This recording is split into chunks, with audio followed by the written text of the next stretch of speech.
Hello అండి, నమస్తే. నేను మీ శ్రీలత. ఈరోజు మనము ఖజూర్ స్వీట్ ఎలా తయారు చేసుకోవాలో చూపిస్తాను. ఇది చాలా బాగుంటుందండి.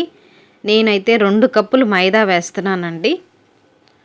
చూసారు కదా, 2 కప్పులు మైదా, 1/4 కప్పు బొంబాయి రవ్వ వేస్తున్నాను.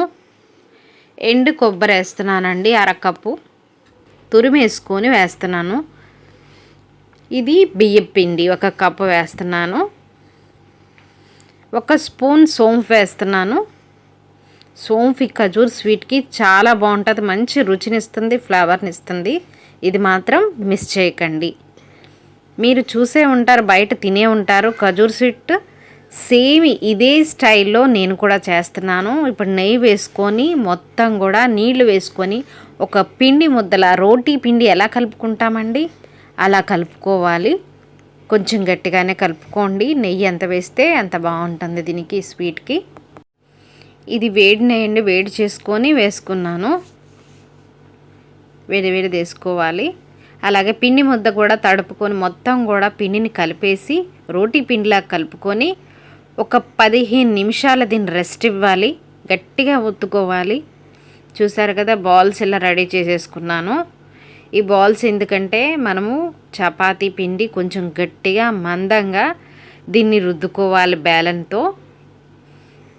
ఇదిగో ఇలా అంతా కూడా సరి చేసుకోవాలి, మందంగా ఉండాలండి ఇది. చూస్తున్నారు కదా, ఎంత మందంగా ఉంటే అంత పెద్దగా వస్తుంది. నేను కొంచెం మందంలో చేస్తున్నాను. ఇలా మనకు నచ్చిన స్టైల్లో ఇలా కట్ చేసేసుకోవడమే ఖజూర్ స్వీట్ని. చాలా ఈజీగా ఉంటుంది, తింటే వదిలిపెట్టరండి. మీరు ఒక్కసారి ట్రై చేయండి. సేమ్ బయట దొరికే ఖజూర్సేనండి ఇవి నేను తయారు చేసేది. ఇదిగోండి, చూసారు కదా, ఈ షేప్లో ట్రయాంగిల్ షేప్లో నేను కట్ చేసుకున్నాను.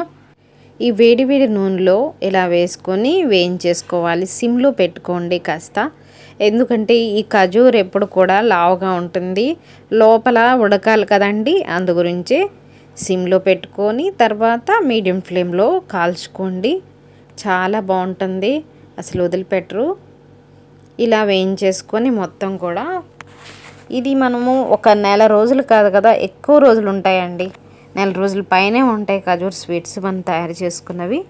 ఏది పాడైపోవడానికి ఏమీ లేదు ఇందులో. చాలా బాగుంటుంది. అంతేనండి. Thanks for watching.